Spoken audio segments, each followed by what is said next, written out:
Welcome to this Core 6 presentation. I'm Bob Paulselli, Engineering and Technology teacher at Two Rivers Magnet High School. Today we are going to learn about compare and contrast. Before we begin, I would like to introduce you to my style of teaching, which lends itself greatly to the flipped classroom model. This screencast is best viewed after you have read the compare and contrast section of Core 6. Therefore, I will be asking questions throughout the presentation to mentally engage you in the conversation, just as I do with my students in class. As I ask questions, please commit to an answer. You may want to even write it down or pause the presentation for more time. Now let's begin. Why compare and contrast? Is it A, to build students' memories, B, to eliminate confusion, C, to bring crucial similarities and differences into sharp focus, or D, to improve classroom management? Although any one of these answers could be correct, in several of the questions today, multiple answers or perhaps all answers will be correct. Please take time now and select your answer.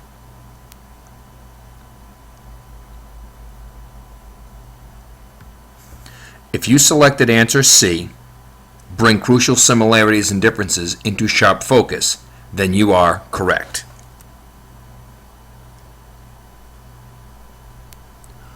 When used well, compare and contrast is one of the single most effective ways to raise student achievement, should be used sparingly so as not to confuse students, can be overemphasized to the point of hindering student achievement, or is a great way to ensure that students learn to problem solve. Please commit to an answer and take your time. As far as the Common Core text is concerned, when used well, compare and contrast is the single most effective way to raise student achievement. If you answered A, very well done. Compare and contrast allows students to A, have more fun in school while learning, B, develop abilities to read two texts against each other, C, draw conclusions out of common themes, or D, learn to make better choices in life. Again, please commit to an answer.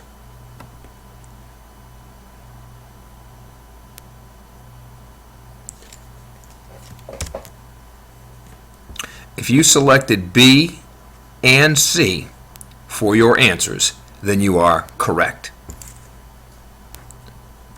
Compare and contrast both develops abilities to read two texts against each other and draws conclusions out of common themes.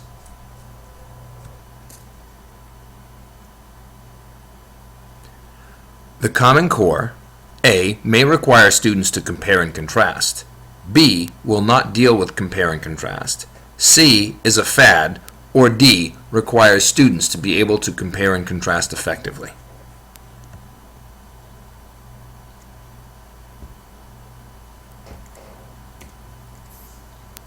If you answered D, requires students to be able to compare and contrast effectively, you are correct.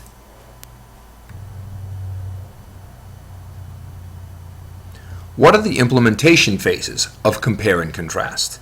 Is it A, description, B, note-taking, C, comparison, D, conclusion, E, synthesis, or F, application? And of course you're going to select multiple choices for this answer.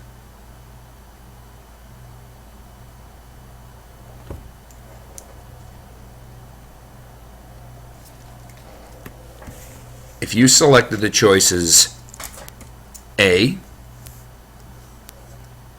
C, D, and F, you are correct. We have description, comparison, conclusion, and application. These, of course, are taken in order as Phase 1, Phase 2, Phase 3, and Phase 4.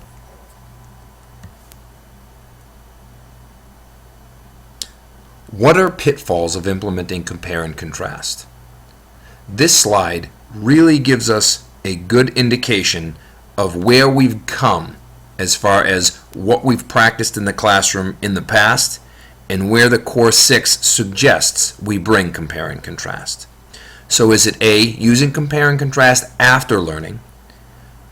B, students rushing into comparison before they know what they are comparing?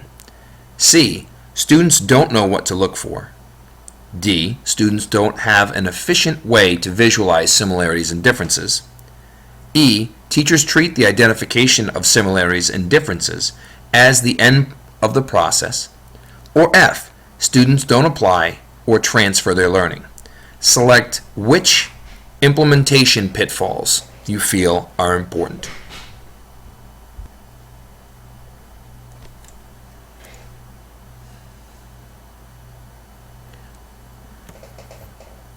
If you selected A, B, C, D, E, and F, you would be correct. All of these are pitfalls of implementing compare and contrast. In the past, and I know in my classroom, I've done many of these, including using compare and contrast either as a final assessment or after learning has occurred.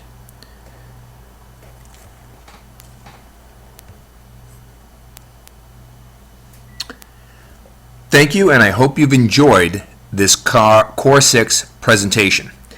What I would like to do now is show you a few examples, care of Courtney Zuckerman, science teacher at Two Rivers Magnet Middle School, who uses the Core 6 compare and contrast every day. Before I show you Courtney's examples of the top hat model for compare and contrast, I'd like to go over what the book talks about with respect to how we most commonly use compare and contrast.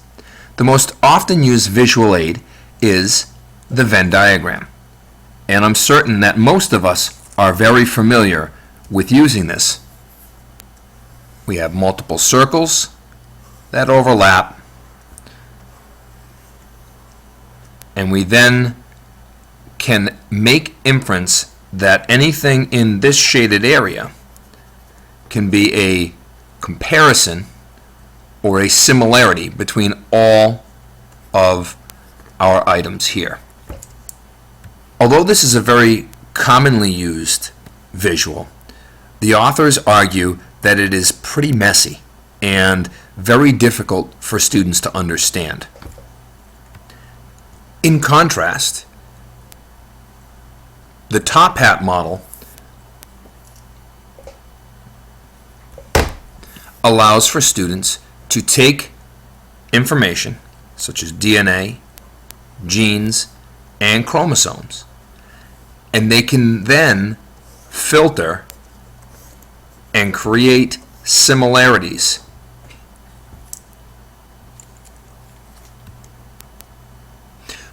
Another great example of a top hat activity that Courtney does with her science students is the contrast between meiosis and mitosis.